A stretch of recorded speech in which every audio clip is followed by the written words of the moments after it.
በዛሬ ቪዲዮ ከትላንት ጀምሮ በጃኒና በጆን ዳንኤል መካከል በጣም ሶሻል ሚዲያ ላይ መነጋገር የነበረውን ጉዳይ ከመጀመሪያ እስከ መጨረሻ ምን ተፈጥሮ ነበር የሚለውን አንድ ላይ እናያለን። ከዛም በኋላ እኔም እንደግል ያለኝን አስተያየት አብሬያችሁን ነገር እንደ ተመልካች የተመለከትኩትን ነገር የማጋራችሁ ይሆናል። እስከ ቪዲዮ መጨረሻ መከታተላችሁ እንዳትረሱ። እንዲሁም ደግሞ ቪዲዮውን እየጀመራችሁ ሁላችሁም ላይክ እያደረጋችሁ ዛሬ ለየት ባለ ቪዲዮ ነው የመጣሁት አውቃለሁ እና እስቲ ለማንኛውም ምን ተፈጥሮ ነበር ወደሚለው ቀጥታ እንግባ። ከዛ በፊት እኔን ለማታውቁኝ ሰዎች ቡሱ ባለ ይሄ ደግሞ እንደ ተመልካች ቻናል ነው። በዚህ ቻናል ከስሙ መረዳት እንደምትችሉት እንደ ተመልካች ያለንን አስተያየት ሰሞነኛ በሆኑ ጉዳዮች የምንሰጥበት ቻናል ነው። ሰብስክራይብ በማድረግ ትኩስ መረጃዎችን አንድ ላይ ማየት እንችላለን፣ አንድ ላይ መነጋገር እንችላለን። አሁን 7000 ላይ ነን። እስቲ 10000 ለማስገባት በዛሬው ቪዲዮ ሞክር። ቪዲዮን ደግሞ ስንት ላይክ እናድርገው? በቃ 1000 ላይክ በቂ ነው። እንቀጥል። በመጀመሪያም እንግዲህ ያ ሁሉ ነገር የተፈጠረው ነገር ከመከሰቱ በፊት ጃኒ አንድ ቪዲዮ አጋርታ ነበር። ያን ቪዲዮ አካውንቷ እንደተዘጋ 2 ወደ 3 ሚሊዮን የሚጠጋ ፎሎወር ያለው አካውንት እንደተዘጋ አጋርታ ነበር። እስቲ እሱን ቪዲዮ አይተን እንመለስ። ሰላም ጋይስ እንዴት ናችሁ? አላችሁ ወይ? አካውንቴ ባን ሆኗል። 2.7 ሚሊዮን ፎሎወር ያለው ባን አድርገውብኛል። ምንም አላጠፋሁም። ከአራት ቀን በፊት ግን ቪዲዮዎች እየጠፉ ነበረ። በብዛት ወደ 25 ቪዲዮ ምናምን እየጠፉ ነበረ እና ምንም ኮፒ ሊንክ አድርጉ አላልኳችሁም። ዝም ብያ ፕሌይ ያረኩት ነበረ ቪዲዮዎችን። ከዛ በቃ ላይቭ ነበር እየገባው የነበረው ሰሞኑን እና ትላንትና ማታ 9 ሰዓት ላይ አካባቢ ላይቭ ላይ ነው ባን ያደረጉብኝ እና እስከዛ ይሄንን ፎሎ አድርጉት እስከሚከፈት ድረስ እያወራሁኝ ነው። እንዲከፍቱልኝ እንግዲህ እያወራሁኝ ነው። በውስጥ እንደሚከፈት ተስፋ አደርጋለሁ። እስከዛ ግን ይሄንን ፎሎ አድርጉት። በዚህ አካውንት ላይቭ እገባላችኋለሁ። በዚህ አካውንት ቪዲዮ ፖስት አደርግላችኋለሁ እና ይሄንንም ኮፒ ሊንክ አድርጉት። አመሰግናለሁ። ይሄን ቪዲዮ ነበር በመጀመሪያ እንግዲህ ያጋራችሁ። ምንም አልነበረውም፣ ሌላ ማለት ማንም የተጠቆመ ሰው አልነበረም። ከዛ በኋላ እንግዲህ እና አዶናይ ምናምን ነገር ፎሎ አድርጓት ምናምን የሚል ነገር ተናግረው ነበር። እስቲ እሱን ቪዲዮ አይተን እንመለስ።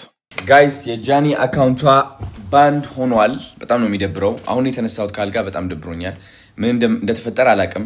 አይ ቲንክ ላይቭ ላይ ያለች ነው ባን የተደረገው እና ከዚህ በታች አካውንቷ ታግ አድርጌዋለሁ። ሁለተኛ ባክአፕ አካውንቷ ማለት ነው 700,000 ምናምን ፎሎወር ነው ያለው። 1 ሚሊዮን ፎሎወር ብናደርሰው በጣም ደስ ይለኛል። 4 ፋሚሊ እወዳቸዋለሁ። ቴንክ ዩ ሶ ማች። እንግዲህ ለመፍታት እንሞክራለን። ደውዬ ነበረ እንግዲህ ወደ ስለ ቲክቶክ የሚያውቁ ሰዎች ደውዬ ነበረ፣ ለመመለስ እንሞክራለን ብለውኛል። እሷም ያው በእርግጠኝነት ከነሱ ጋር እያወራች ነው ያለችው እና እስኪ እናያለን። ግን ለማንኛውም ባክአፕ አካውንቷ ፎሎ ማድረግ እንዳትረሱ። እወዳቸዋለሁ። ያው እንግዲህ እንደዚህ ተብሎ ምንም ነገር ሳይነሳ ቪዲዮ ቀጥሎ ነበር። ያው ሰላም ነበር፣ አገር ሰላም ነበር። ከዛ በኋላ ነው እንግዲህ ከባድ ነገር ጃኒ ማውራት የጀመረችው። ስለማን? ስለ ጆን ዳንኤል ማለት ነው። እና ምን ብላ ነበር የሚለውንም እሱንም የሚያናድደውን ነገር በእሷ ባጋራችው ቪዲዮ አንድ ላይ እናያለን። ይሄ ቪዲዮ እሱ ነው። ሰላም ጋይስ እንዴት ናችሁ? ዛሬ የመጣሁት የተሰማኝን ነገር ለአመታቶች የደበቁትን ሚስጥር ለነገራችሁ ነው የመጣሁት። አይኑ ሪሌሽንሺፓችን ድብቅ ነበር፣ ኦፊሻል አላደረግነው። እሱም የኔ ጥፋት ሊሆን ይችላል፣ አይሆንም ይችላል፣ አላውቅም። ሜቢ አሁን ማወራላችሁ ብዙ ወሬ ስላለ ነው። እና ከጆን ዳንኤል ጋር ሪሌሽንሺፕ ውስጥ ነበርኩኝ። ግን ሪሌሽንሺፕ ውስጥ ሆነን ጸባችን ነበር የሚበዛው። በጣም ነበር የሚያሰቃየኝ፣ በጣም ነበር የሚመታኝ፣ በጣም ነበር የሚያስፈራራኝ። ከኔ ጋር ከተለያየሽ አጠፋሻለሁ፣ ከቲክቶክ ትጠፊያለሽ፣ ላይቭሽን አዘጋዋለሁ፣ መስራት አትችይም እያለኝ ለአመታት እያስፈራራኝ። አንዴ እዚች ጋር ለእኔ ጥያቄ የሆነብኝ ነገር እንደ ግለሰብ ማለት ነው ጥያቄ የሆነብኝ ነገር ብዙ ሰው እንደዚህ ይናገራል፣ ጆን ዳንኤል አካውንት ሊያዘጋ ምናምን የሚባለውን ነገር እና አሁን ጥያቄ የሆነብኝ ነገር እንዴት ነው አንድ ሰው አንድ ግለሰብ ዝም ብሎ ተነስቶ የአንድ ሰውን አካውንት ሊያዘጋ የሚችለው? ማለት ከየት አቅሙን አመጣው ምናምን ነገር። እሱም የሆነ ሰዓት ላይ ላይቭ ላይ እየተናገረ ነበር። እንዴ እኔ የቲክቶክ እንዴት የከተማ ከንቲባ እንደሚባለው የቲክቶክ ወይ ስራ አስኪያጅ ወይ የሆነ ነገር አይደለሁም። እንዴት ነው ላዘጋ የምችለው? እስቲ ስለዛ ነገር እኔ በእርግጥነት ለመናገር እውቀቱ የለኝም። ምናልባት ሰው ሄዶ ሪፖርት ምናምን ነገር አስደርጎና ነገር ሊሆን ይችላል፣ አይታወቅም። ግን ባልተረጋገጠ ነገር ማውራት ስለማልፈለግ ነው። እና እንዴት ነው አንድ ግለሰብ የአንድን ሰው አካውንት በፈለገበት ሰዓት ተነስቶ ሊያዘጋም እንትን ሊልም ሊያስመልስ የሚችለው? እስቲ እሱን የምታውቁ ሰዎች ካላችሁ ነገሩኝ እና ከኔ ጋር እኩል ጥያቄ የሆነባችሁ ሰዎች ደግሞ እስቲ እናስበበት። እና አሁን ትናንትና ደግሞ አካውንቴን ባን አድርጎታል። ብዙ ጊዜ ስንጠላ የመታኝ አሉ ቁስሎችም ስክሪንሾት አስቀምጥላችኋለሁ እዚህ ጋር እና አሁን የመጣሁት እንድታስጠነቅቁልኝ ነው። እኔ ምንም አልፈልግም፣ ድራማ አልፈልግም። እኔ የማስተዳድረው ቤተሰብ አለኝ። እኔን የሚጠብቁ ከኔ የሚጠብቁ ቤተሰቦች አሉ። ለእነሱ ነው የምኖረው እና እንዲያልፍልኝ ለእናንተ መናገር እፈልጋለሁ እና አመሰግናለሁ። አካውንቴ ባን ሆኗል። ከዚህ በፊት ዋርኒንግም ኑሮ ታያቅም ታውቃላችሁ። አሁን ትናንትና ማታ 9 ሰዓት ላይ ነው የተዘጋው። ምንም አድርጌ አይደለም እና ከአመታት በፊትም ላይቬን ሁሌ ነበር የሚያዘጋብኝ። ይሄ ማስረዳለ ቲክቶክ ላይ ብዙ የሚያውቁኝ ሰዎች አሉ፣ እነሱም ያውቃሉ። ሁሌ ላይቬን ያዘጋው ነበር። ሁሌ ነበር የምማጸነው፣ ለምንድን ነው ላይቬን የምታዘጋው እያልኩት እና ስንጠላ በሱ ነበር የሚያስፈራራኝ። ላይቬን እያዘጋ ነበር የሚያስፈራራኝ። ምንም አታመጭም እያለኝ ይሄንን እናቱም ታውቃለች፣ እህቱም ታውቃለች፣ ሁሉም ቤተሰቦቹም ያውቃሉ እኔን አቢዩዝ እንደሚያደርገኝ እና አሁን የመጣሁት በቃ እንዲጠነቀቅልኝ፣ እንዲያርፍልኝ፣ እንድታሳርፉልኝ ነው። አመሰግናለሁ። ከዛን እንግዲህ ይህ ሁሉ ነገር እየተወራ ያው ዝም ማለት አይችልም። ጆን ዳንኤልም ምናምን ነገር መጥቶ መልስ መስጠት ጀመረ። እሱ ውስጥ የሰጣቸውን መልሶች ትንሽ ረዘም ይላል፣ ግን እስቲ አንድ በአንድ እንያቸው። ቤተሰቦች ቀድሞ ያለቀሰ ሁሉ ተበዳይ አይደለም። ጃኒን ህይወት ላለመበጥበጥ፣ ሪሌሽንሺፕ ላለመበጥበጥ ዝም ብዬ ነበረ። ብዙ ነገር ዝም ብዬ ተቀብዬ ነበር። አሁን ግን እያንዳንዷን ነገር በማስረጃ ያሰማችኋለሁ። ይሄ ጎንደር ሆና ደውላ ያወራች ነው። ስሙትና ቀጥላለሁ።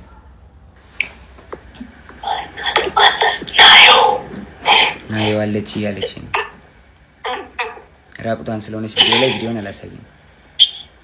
እሺ ቆይ አሁን እዚች ጋ ያለውን ሰምታችሁ ከሆነ ራቁቷን ስለሆነች ቪዲዮን አላሳይም ምናምን ነገር እያለ ነበር እና ለምን አሁን ምን አስፈለገ? እርቃኗን እንደሆነች ምናምን ነገር ካወቅ የዛን ሰዓት ቪዲዮ እንደ ጥያቄ ነው ማለት ከምንም ሳይድ አይደለም።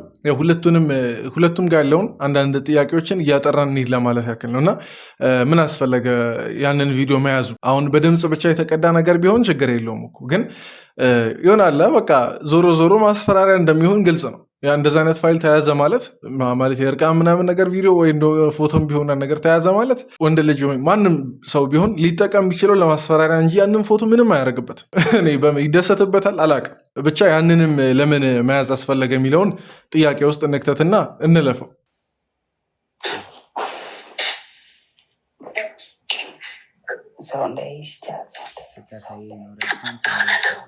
ማንም የለም ብቻ አሁን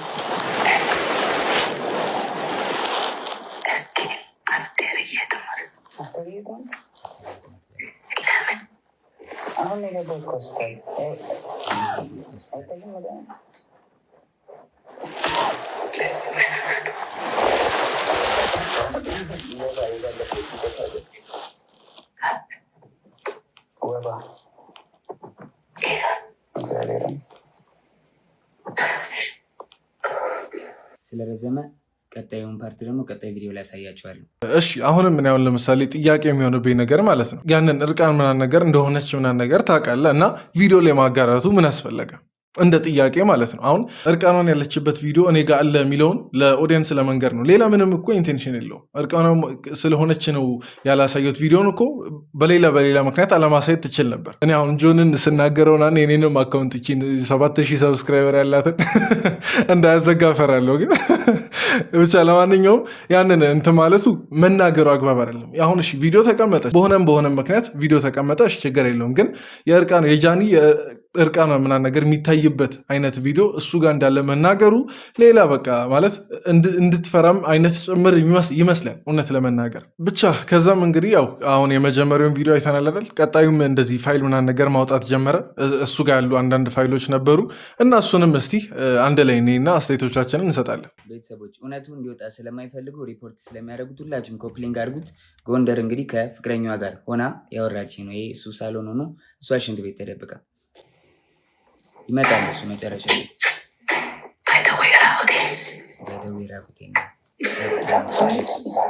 ሰው እንዳይመጣብኝ ጋይስ እና እውነታው ይሄ ነው። ከዚህም በኋላ እንግዲህ እዛ ይበጠበጣል። ጎንደር ላይ ቲንክ እየሰማት ነበር። እሱ ተበጠበጠ፣ ተደወለልኝ እኔ ጋር። ከዛ በኋላ ኤልሻዴ ደውላ ጆ ለምን ደወልክ? እየደወለልኝ ነው አለች። ጃኒ አለች። እኔ አልደወልኩም ኤልሹዬ፣ ሁሉም ነገር ደግሞ ስልኬ ላይ ያለ ሪከርድ ማለት አሳይሻለሁ አልኳት። እሺ ይቅርታ አለችኝ ኤልሻዳይ። ከዛ ሳስበው እኔ አልደወልኩም ካልኩኝ እሷ ደውላ ከሆነ ትበጣበጣለች። ሪሌሽንሺፕ እንዲበጠበጥ እንዲለያዩ አልፈልግም። እኔ ደግሞ ቢኮዝ የጀመርኩት የራሴ ህይወት አለ፣ ድጋሚ መበጥበጥ አልፈልግም። ልጅ አለኝ፣ አዲስ ህይወት አለኝ። እዚህ ጋር መቼ ስለማን እንደሚያወራ ስለማን ሪሌሽን እንደሚያወራ ስለ ጃኒና ስለማን እንደሚያወራ ይገባቸዋል ብዬ አስባለሁ። ይሄ ቅርብ ጊዜ ሆናል ነገር የተከሰተ ነገር ስለሆነ የሰው ላይፍ መበጥበጥ አልፈልግም። ከዛ ደወለች፣ እሱም እየሰማህ ነው ምንድን ነው አለችኝ። መበጥበጥ ስላልፈለግኩ ውክልና ሰጥቻታለሁ። የባንኪን መኪና የገዛች ጊዜ 1 ሚሊዮን ብር ሰጥቻት ነበር። እስር ቤት በነበርኩበት ሰዓት ትራንስፈር ማድረግ ስለማልችል 1 ሚሊዮን ብር ከባንኬ ላይ ውክልና ሰጥቻት እንትን ብላ ነበር እና ውክልናው አልተነሳም። ጃኒ አይ በቃ ውክልናው እንድታነሽልኝ ነው ብዬ ዘጋሁት ስልኩን ማለት ነው። እስከ ዛሬ ድረስ አንተን የደወልከው ምናምን ለምን ትንትላለህ ምናምን ስባል ዝም ያልኩትኝ የእሷ ሪሌሽንሺፕ ላለመበጥበጥ ነበር፣ ይህን ነገር ላለማውጣት ነበረ። ግን በዚህ ልክ በዚህ ርቀት ልክ እኔን ለመጣል ትሄዳለች ብዬ አስቤ አላቅም። ሜቢ ፎሎወሯ ያኛው ስለተዘጋ ይሄኛውን ፎሎ ለማስደረግ ሊሆን ይችላል። ግን በዚህ ልክ እኔን አታክ ለማድረግ መሄድ የለብሽም ጃኒ። ብቻ ያው እንዲህ እያለ ቀጥሎ ከዛ በኋላ እንግዲህ እኔ የሆነ ሰዓት ላይ እንደማመን ማለት የሚያደርጋቸውን ነገሮች የተደረጉ ነገሮችን እሱ እንዳላደረገ ያው ቅድም የተደበደብኩ ምናምን የሚለውን የፎቶዎችን ማስረጃ እሱ እንዳይደለ ምናምን እየተናገረ ነበር። በዚህ አሁን ቀጥሎ በምናየው ቪዲዮ ማለት ነው። እና ትንሽ ይሆናላ እንድጠራጠር ያደረገኝ ነገር እንድጠራጠር ሳይሆን እንዳምነው ወደ ማመን እንዲሄድ ያደረገኝ ነገር እየማለ ነበር። በልጁና ነገር በቤተሰቡ እየማለ ነበር። ብቻ እስቲ እኔ ከማስረዳችሁ ቪዲዮን እኔ ሌላው ደግሞ የተለያዩ ምስሎችና ቪዲዮዎችን ይዘው በመውጣት ጆን ዳንኤል እንደዚህ አድርጎኛል፣ እንደዚህ አቁስሎኛል። አይደለም ሴት ልጅ ወንድ ልጅ እንደዛ አላረግም። እኔ እናትና አባቴ ካዩቸው 1 ዓመት ከ6 ወር አልፎኛል። እናትና አባቴን ድጋሚ አያሳየኝ። እኔ እንደዛ አላረግኳትኝ። 2 ሴት እህቶች አሉ። 2 ሴት እህቶቼን ሌላ ወንድ እንደዚህ ቢያደርግብኝ ምን እንደማደርግ አውቃለሁ። በእህቶቼን እንዲደርስ የማልፈልገውን በሌላ ሴት ላይ አላረግም። አይደለም ሴት ወንድ አቁስዬ አላውቅም። ሜቢ ድሮ ተደባድቤ ሊሆን ይችላል እንጂ ካለ ወጥቶ ይክሰሰኝ። እንደዚህ ያደረኩት ሰው ካለ ወጥቶ ይክሰሰኝ። መረጃ ካለሽ ለምን አልከሰሽኝ? እንደዚህ አድርጌ ከሆነ ወይ ደግሞ አስፈራርቼ ይዤሽ ከሆነ 1 ዓመት ከ4 ወር በህግ ጥላ ስር ነበርኩኝ አይደለ? በህግ ጥላ ስር እያለሁ ማድረግ ትቺ ነበር ምንም ነገር አይደለ? አልነበረም። ግን እስር ቤት ሆኜ በጣም ትመላለሽ ነበረ። በጣም አመሰግናለሁ። በጣም ከናዮ ስትፈታ ብዙ ነገር ተፈጥሯል። ታውቂያለሽ፣ ብዙ ነገር ሀፕን አድርጓል። በቃ እኔ እዚህ ጋር ልጅ ስላለኝ መቀጠል ስለማንችል ሪሌሽንሺፓችን ቆመ። ስለዚህ ሪሌሽንሺፓችን ስለቆመ እኔ ወይ ወድቄ ማየት የለብሽም ወይ ደግሞ አሁን አዲስ ህይወት ጀምሬያለሁ። በቃ አዲስ መንገድ ላይ ነኝ። አዲስ ሰው ሆኛለሁ። ተይኝ፣ በእግዚአብሔር ስለ እግዚአብሔር ተይኝ ጃኒ። በቃ አዲስ ህይወት አለኝ። የራሴን ህይወት ልኑርበት። ከዛም እንግዲህ ይህን ነገር እንደ ቀልድ እንዳላየው ያደረገኝ ነገር መሰላችሁ። በእርግጥ ነገሩ እንደ ቀልድ የሚታይ ነገር አይደለም ግን 100 ምናምን ሺህ ሰው በላይ ላይቭ ላይ ሲከታተል እንደነበር እና ነገር አሁን እዚህ ማሳየት ባልችልም ግን 100 ምናምን ሺህ ሰው በላይ ላይቭ ላይ እየተከታተለ ነበር ትላንትና ማታ ማለት ነው። እና እዛ መሀልም ጆን አንዳንድ ፋይሎችን ምናምን ነገር እያወጣ ነበር። እሱ ጋር የነበሩ ፋይሎችን ያው ላይቭ ላይ እያሳየ ነበር። እስቲ በመሀል ምን ተፈጥረው ነበር የሚለውንም የላይቭን ክስተት እኒ ከተጣላን ራሴን አጠፋለሁ ከመስኮት ዘላለሁ አለች። ከዛ በኋላ ልዘል ስትል ይዤ አምጥቼ አስቀመጥኳት አልጋ ላይ። ኖ ሳልገባ ከመታሰሪ በፊት ነው። የሆነ ነገር ተፈጠረ ማለት ከሆነ ብቻ የሆነ ነገር ሌላ ነገር ማውራት አልፈልግም። ተፈጠረ በቃ እንለያይ፣ አልፈልግም መቀጠል አልኳት። ከተለያየን እዘላለሁ አለች። ከዛ አስገብቼ እሷ ቤት ነው እንደውም ሩሙ አስገብቻት። ከዛ በኋላ በቃ ሀሳብን አትቀይርም አለችኝ። አዎ አትቀይርም። ተነሳች ነውጣችና ሩሟን ቆልፋብኝ ውጭ ወጣ ቢላ አንስታ እጇን ቆራረጠችው በቢላ። ያሳይሃለሁ። ይኸውልህ እጇንም ታቱንም ታየዋለህ። ይኸውልህ ይኸው አየዋ ታቱንም ይኸው አየው። እጇን በቢላ ቆራረጠችውና እሺ በቃ አጠፋሁት። እጇን በቢላ ቆራረጠችውና ማለት ነው። ከዛ በኋላ እንዴት ልውጣ በር ቆልፋብኛለች። ብለምናት ባለቅስ ምን ብል በቃ እንለያይም ጃኒ ብላት አልሰማም አለችኝ። ከዛ የላይኛው ፍሬንች እንትን ነው ፍሬንች ዶር ላይ ያለው መስታወት አለ አይደለ? ከበሩ ላይ መስታወት አለ። መስታወቱን በጫማ ወርውሬ ሰበርኩትና በመስታወቱ ተንጠልጥዬ እጄ ተቆራርጦ አውጥቻት ከቤት ወስጃት አሳክሚያት አሰፍቻት አምጥቼ አስተኛዋት። ይኸው ታቱን እዩት በደንብ ይኸው ስቶሪም ላይ ያደርገዋል። ይኸው እናቴና አባቴን አያሳየኝ። እኔ ይኸው ልጄን ድጋሚ አያሳየኝ። ልጄ ይሙት ድጋሚ ማለት ድጋሚ ይኸው እዚህ ጋር ራሱ በልጁ ምናምን ነገር እያማለ ነበርና ልጄ ይሙት ምናምን ነገር ገና ከተወለደ ዓመት ያልሞላውን ልጅ ብቻ በሱ ምናምን ነገር ሲምል ይሆናል ላይ ወደ ማመን ትላላችሁ። መቼስ በልጁ ይቀልዳል ደግሞ በእናትና በአባቱ እንደዚህ መሐላን ቀልድ ያደርገዋል ብዬ አላስብም። በእርግጥ ሰው ሊዋሽ ይችላል ምናምን ነገር ብዙ ነገሮች ያው ሰውን ሊያስምሉ ምናምን ነገር ይችላሉ። ግን እዚች ጋር ይሆናል ትንሽ ጠንከር ያለ ንግግር ነው። ልጄ ይሙት ማለት ደግሞ ይሆናል እናትና አባቴን አያሳየኝ ማለት ቀላል ነገር አይደለም ነው። እራሷ ነች እንደዚህ ያደረገችው። ታቷ አለ እጇን እንግዲህ እኔ እንደዚህ ልቆራረጣት አልችልም በምንም ታምር። እያያችሁት ነው። ራሳችሁን እንደመመረሽ ነው። ይሄው አልከፈትከውም፣ ቪዲዮውን አልከፈትከውም። እኔ ጋር እየታየኝ አይደለም። ከታች ያላችሁ ይታያችኋል። እሺ ይሄው ያያየው ካለ ሌላም ቪዲዮዎች ሌላም ነገሮች አሉ። ግን በቃ ሚዲያ ላይ ሞታለች ፐርሰናል ነገራችን ይችላል። ላይዘጋም አርቀውና ማሳየት ይችላል። ዙም አርገውና ራቅ አርጋ አሳይ። ዙም አታድርገው ወደዛ አርቀው ራቅ አርገው አንተ አርቀው ይሄው እጇ ተቆራርጦ አየዋ። አርቀው እንጂ አታቅርበው ራቅ አርገው ይዘጋባል። አሁን ማየት ይችላል። አይተናል። በቃ እንደዚህ በቃ ዝጋው ጆኒ ዝጋው። ቀጥል ሐሳብን ዝሮ አሁን ላይ እሱን ይሄንን ቁስሉን አንተ አይደለም ያደረከው። እሺ መቼ ላይ ነው የደወለችልህ? አንተ ለኔም የላክልኝ ቮይስ አለ አንተም አስቀምጠዋል። መቼ ላይ ነው የደወለችልህ? እሱ ደግሞ ቀኑም አለ። ይኸውልህ የጎንደር የነበረች ቀን እኔ ወባ ታመሚ ከዛ የመጣው ጊዜ መነጋገር ካለብን መነጋገር ካንዱ ስልክ ካላችሁ ደውሉላት እንድትመጣ መሯሯጥ የለብንም። እሺ ይሄ ቀኑ ምን መች ይላል? ቀኑ መች ይላል? ከታቻላችሁ ጃንዋሪ ትችላላችሁ 20 ይኸውልህ ጃንዋሪ 20 ማለት ከ10 ምናምን ቀን በፊት ማለት ነው። እስኪ ትንሽ ላይ ተጨምሩ አይደለ? ይታያችኋል? ሚስኮል አረገች አለች እዛውና ከዛ በቀጥታ ደወለች። ብቻ የላይቭ ቆይታ ይህን ይመስል ነበር። ብዙ በጣም ረዥም ነው ነገር ኦልሞስት አዳሩ ሙሉ ማለት ትችላላችሁ። በጣም ረዥም ሰዓት ነበር የፈጀው እና ከዛ በኋላ እንግዲህ ከባዱ ነገር አሁን እየተከሰተ ያለው ጆን ዳንኤል እንደገና ሊከሰስ ይችላል፣ እንደገና ሊታሰርም ይችላል እየተባለ ነው እና በምን ምክንያት ሊከሰስና በምን ምክንያት ሊታሰር እንደሚችል የሆነ የተዘገበ ነገር አለ። እስቲ እሱንም አይተን እንመለስ። ጆን ዳንኤል የሚባለው ቲክቶከር የህግ አማካሪ የለውም እንዴ? ሌላኛዋን ቲክቶከር ጃኒን አጋልጣለሁ በሚል ያወጣቸው የድምጽ ፋይሎች ራሱን በህግ ሊያስጠይቀው ይችላል። ዝርዝሩን በአጭሩ ላቀርብላችሁ። በቲክቶክ መድረክ ታዋቂ የሆኑት ስመኝ ገብሩ ወይም ጃኒና ጆን ዳንኤል እርስ በርስ ያቀረባቸው የቪዲዮ ምስክርነቶች በማህበራዊ ሚዲያ ከሚሰጠው ስሜታዊ ምላሽ ባለፈ የሀገሪቱን የወንጀል ህግና የኮምፒውተር ወንጀል አዋጅን የሚፈትኑ ጉዳዮችን ይዘው መጥተዋል ይላሉ የዛሀበሻ የህግ አማካሪ። ጉዳዩ በዋነኝነት በሶስት መሰረታዊ የህግ ነጥቦች ላይ ያጠነጥናል። አንደኛም የአካላዊ ጥቃት ክስና የማስረጃ ክብደት። ጃኒ በጆን ዳንኤል ላይ ያቀረበችው የአካላዊ ጥቃት ክስ ቲክቶከሯ ጃኒ በጆን ዳንኤል ላይ ያቀረበችው የአካላዊ ጥቃት ክስ በኢትዮጵያ የወንጀል ህግ አንቀጽ 555 እና ተከታዮቹ ላይ በተቀመጠው አካላዊ ጉዳት ማድረስ በሚለው ድንጋጌ ሊታይ የሚችል ነው። ጃኒ በማስረጃነት ምስሎችን ወይም ስክሪንሻት አቅርባለች። ሆኖም በህግ ረገድ እነዚህ ምስሎች በምን ሁኔታ መቼና በማን እንደተፈጸሙ በፎረንሲክ ምርመራ መረጋገጥ ይኖርባቸዋል። ጆን ዳንኤል ድርጊቱን በመካድ መረጃ ካለሽ ለምን አልከሰሽኝም የሚል ጥያቄ አቅርቧል። ይህም ተበዳይዋም ጥቃቱ በደረሰበት ወቅት ለህግ አካል ያላመለከተች መሆኑን እንደ መከላከያ ሊጠቀምበት እንደሚችል ያሳያል። የዲጂታል ማስፈራሪያና የኮምፒውተር ወንጀል። ጃኒ አካውንቴን አዘጋዋለሁ ከቲክቶክ አጠፋሻለሁ የሚል ማስፈራሪያ ይደርስብኝ ነበር ማለቷም በኢትዮጵያ የኮምፒውተር ወንጀል አዋጅ ቁጥር 958/2008 ስር የሚወድቅ ጉዳይ ነው። የህጉን አንድምታ ስንመለከት አንድ ግለሰብ በማህበራዊ ሚዲያ ላይ ያለውን የስራ እንቅስቃሴ ወይም ተጠቃሚነት በህገ ወጥ መንገድ ለማስተጓጎል መሞከር ወይም ማስፈራራት የወንጀል ጥያቄነት ያስከትላል።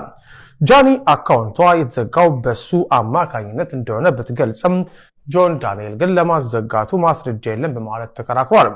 ይህ ነጥብ በቲክቶክ ኩባንያ ቴክኒካዊ ሪፖርት ካልተረጋገጠ በስተቀር ለህግ አስቸጋሪ ሊሆን ይችላል።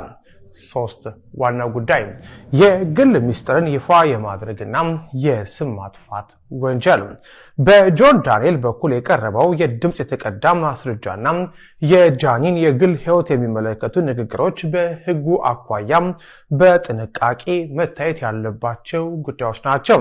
በሕገ መንግስቱ አንቀጽ 2026 መሰረት የማንኛውም ሰው የግል ሕይወት የመከበር መብት አለው።